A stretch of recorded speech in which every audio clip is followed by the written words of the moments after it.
Hello, I know I said in my last video, or the text against my last video, that might be my last one, but I lied. No, the reason I said that was because I recently had a fairly bad motorbike accident, not my fault, and I got some relatively bad back damage, which is causing a few problems with me. Can you tell by my voice? I'm sure you can. But anyway, let's give it a go. Oh, and by the way, yes, there's a new backdrop. This is the window from which I view the outside world in my office. So, what exactly am I going to talk about today? I want to talk about something that too many organizations overlook when they're rolling out change. And that's the role of influencers. No, no, no, not the TikTok type or the brand deal kind. I'm talking about the real influencers inside your organization. You know, the people others watch, they copy, they listen to and trust. Think of it like this. If you're trying to change how people think and feel, basically, and work, why wouldn't you work with people you already know and follow? First off, we all know the theory, don't we? You build a business case, you design the solution, you define the benefits, you train people, you communicate the change, and yet so many changes still stall, fail, or limp across the line. Why? Because people don't change just because the organization says so. They change when they trust the message, they believe the intent, they feel safe, and they see people like them making the change actually work.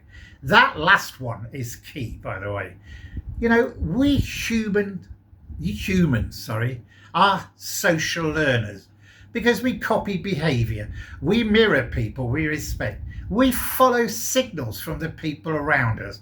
So if the only ones talking about the change are leaders, program teams and corporate comms, you are missing the most powerful channel of all, that of peer influence. Yes, and I know I haven't had a shave for a few days as well. We know every organization has formal leaders, but every organization also has informal leaders. Excuse me for a moment.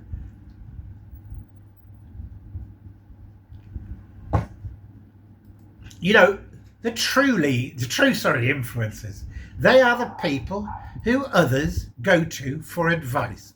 Others watch for cues, build trust naturally, shape opinions without trying, and most importantly, they don't sit at the top of the org chart. Now, they might be the experienced operator everyone respects, or the quiet analyst who always figures things out, or the team administrator who knows everybody, yeah? Or even the long-serving employee who's seen it all and done it all, or the natural connector who builds bridges. These are the people who carry what I call discretionary trust capital. And when they say this change makes sense, and here's why, it lands in a way no slide deck ever will. So, why do influencers work so well in change? Because they are trusted. Yeah?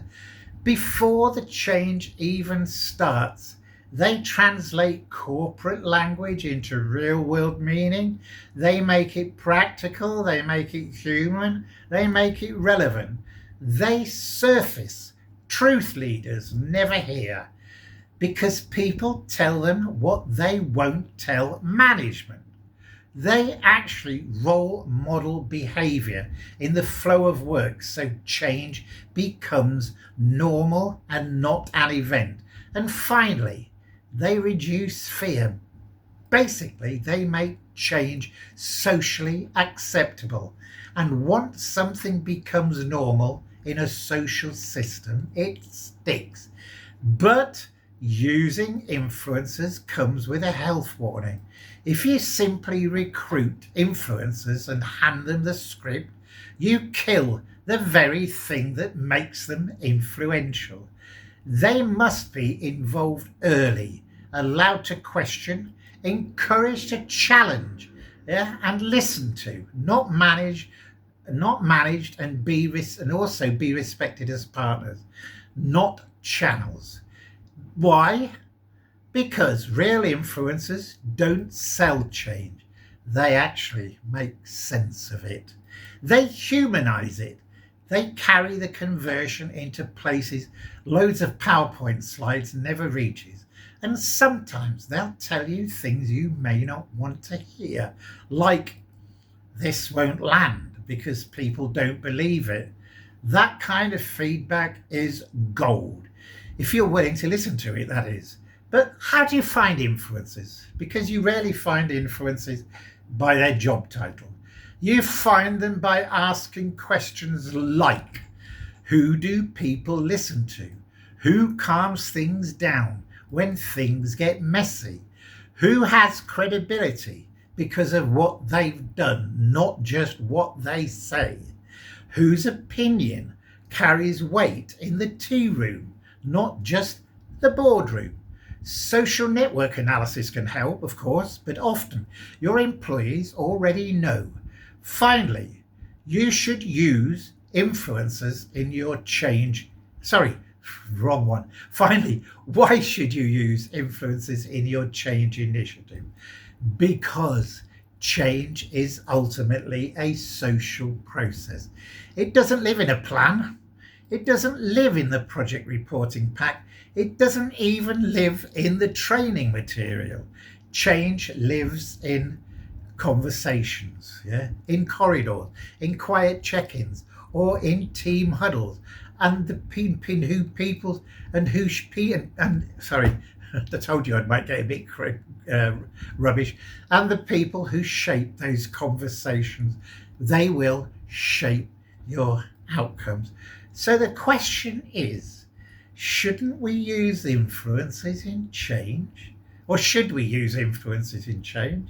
The real question is, given they're already shaping opinion, do we want them shaping it with us or without us?